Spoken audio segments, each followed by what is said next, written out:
Armenia pada masanya ibarat primadona bagi dua benua, yaitu benua Eropa dan Asia.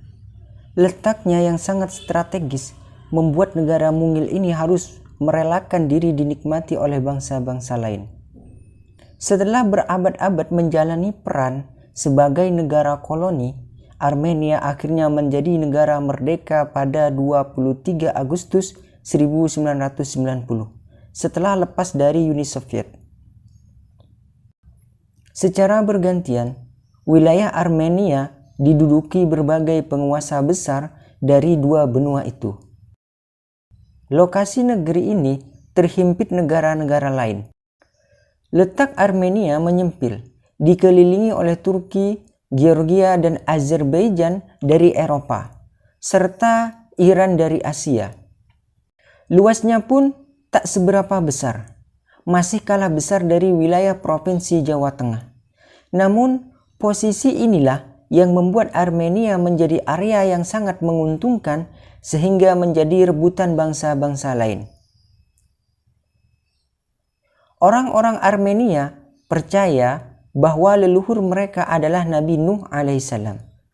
Nama asli wilayah ini adalah Haik atau Hayastan, yang berarti tanahnya orang-orang Haik.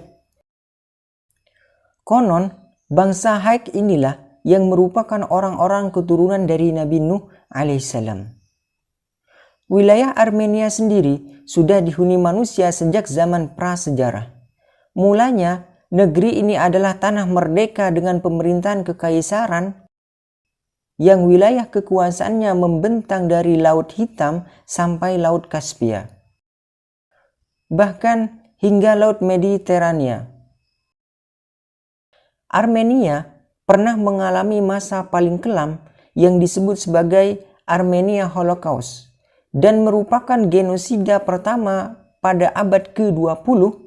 Disebutkan bahwa 1,8 juta orang yang menjadi korban tewas dalam aksi pemusnahan etnis Armenia ini.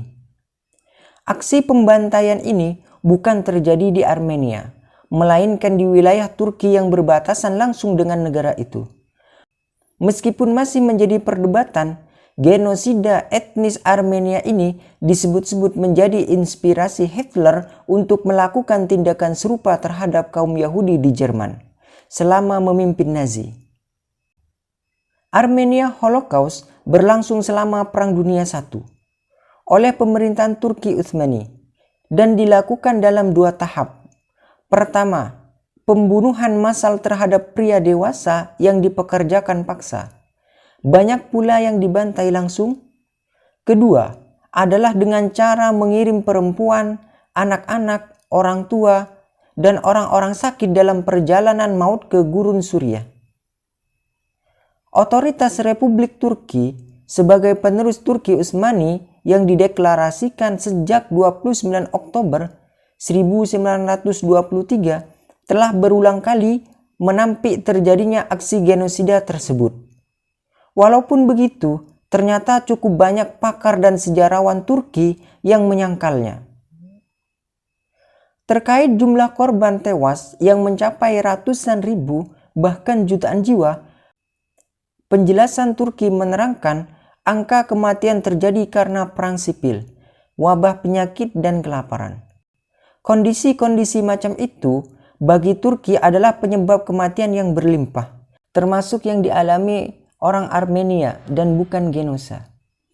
Alasan Turki tersebut tidak begitu saja dipercaya karena tersedia banyak kesaksian bahwa genosa terhadap etnis Armenia itu terjadi. Setidaknya terdapat 29 negara di dunia yang meyakini aksi pemusnahan etnis Armenia itu di Turki memang ada. Rangkaian penderitaan telah dialami bangsa Armenia selama berabad-abad. Dari terus-menerus menjadi wilayah taklukan hingga dugaan kuat telah mengalami aksi genosida. Negara adikuasa terakhir yang menduduki wilayah Armenia adalah Uni Soviet atau yang semula bernama Kekaisaran Rusia. Sejak 1813, Kekaisaran Rusia mengambil alih penguasaan atas Armenia. Sebelumnya, Wilayah Armenia dibagi dua antara dinasti Turki Utsmaniyah dan dinasti Safawiyah dari Persia Iran. Kekaisaran Rusia memang secara berturut-turut memenangkan peperangan melawan dua dinasti itu pada awal abad ke-19. Meletusnya revolusi Bolshevik pada 25 Oktober 1917 yang meruntuhkan kekaisaran Rusia memberi peluang merdeka kepada bangsa Armenia untuk pertama kalinya. Dan itu memang terjadi pada 28 Mei 1918. Namun, kemerdekaan tersebut hanya dinikmati sesaat, karena sejak 1922 Armenia kembali dikuasai Rusia yang saat itu telah menjelma menjadi Uni Soviet. Wilayah Armenia bersama Georgia dan Azerbaijan lalu digabungkan menjadi Republik Sosialis Federasi Transkaukasia yang merupakan bagian dari Uni Soviet. Selanjutnya, sejak 1936, Armenia dijadikan sebagai wilayah otonomi meski masih bernaung di bawah kekuasaan Uni Soviet. Seiring dengan mulai runtuhnya kebesaran Uni Soviet, menjelang dekade akhir abad ke-20, Armenia berhasil mendeklarasikan diri sebagai negara merdeka pada 23 Agustus 1990. Uni Soviet sendiri pada akhirnya runtuh sejak 25 Desember 1991 dan terpecah belah menjadi 15 negara yang terpisah, termasuk Armenia. Walau akhirnya merdeka penuh, masih banyak masalah yang harus dihadapi Armenia, terutama konflik yang tidak kunjung usai dengan Azerbaijan.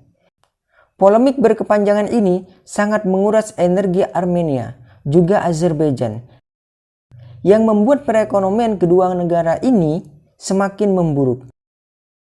Hingga merayakan hari kemerdekaan yang ke-27 tahun, rakyat Armenia masih menderita sebagaimana jejak nestapa yang secara terus-menerus dialami para pendahulunya dari masa ke masa. Wallahu a'lam bishawab. Wassalamualaikum warahmatullahi wabarakatuh.